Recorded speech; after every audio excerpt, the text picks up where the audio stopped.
I'm back out here splitting wood, and I had some people ask me for a little more detailed video. Flange is 12 inches, and I believe it's 12-inch web, and the flanges are 1 inch thick. The wedge is a I-beam that I cut the bottom flange off of, and that is, I believe it was 9 inches. Yeah, it's 9-inch web. Did that so then when you split it, the piece that's too big ends up on top here, and then you don't have to keep bending over to pick it up. Then this log roller conveyor also doubles as a workstation. Exactly 32 inches, so don't have to bend over. Tried to make this as easy as possible to use. And even though it weighs about 2,600 pounds, it's perfectly balanced. If it's on level ground, I can roll it around by hand. Put 1,200 pounds on the end of that, and it'll lift it just fine. It's a 3-inch by 2-inch cylinder, 18-inch stroke.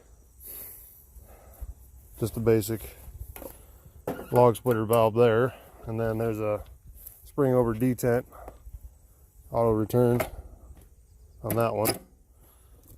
Got the pressure set. All this stuff, like the cylinders, set for 4,000 psi. They're be fine for that, but I have it dialed in at about 3,000 just to keep everything safe, keep the wear on the pump down and everything.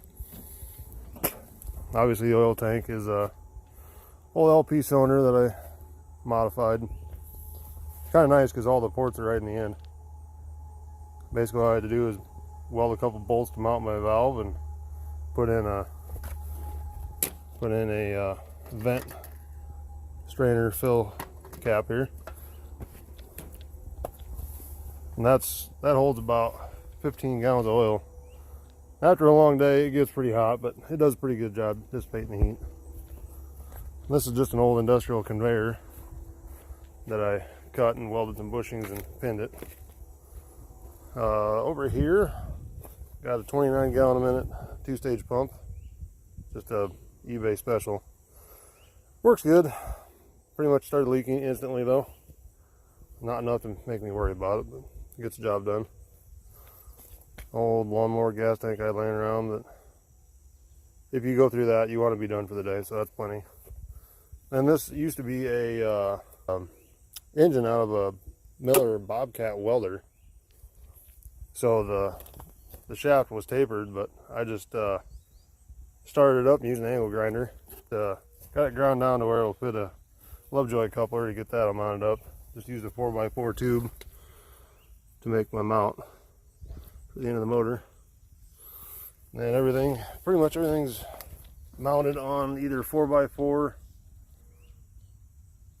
tube or 3x3. It's all stuff that my buddy had laying around the shop that they were throwing out. Yeah, I'll fire it up and run some through.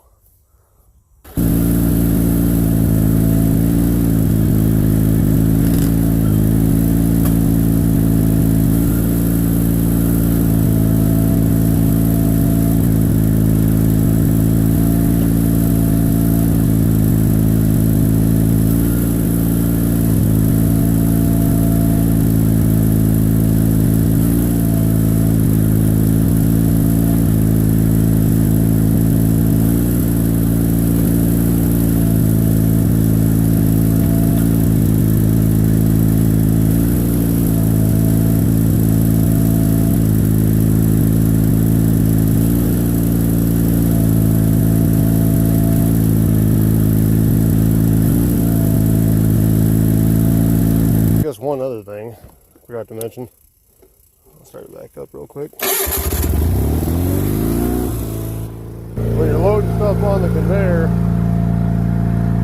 I made it hinge the back far enough so you can go over the center. That way when you get some big rounds on it, it'll actually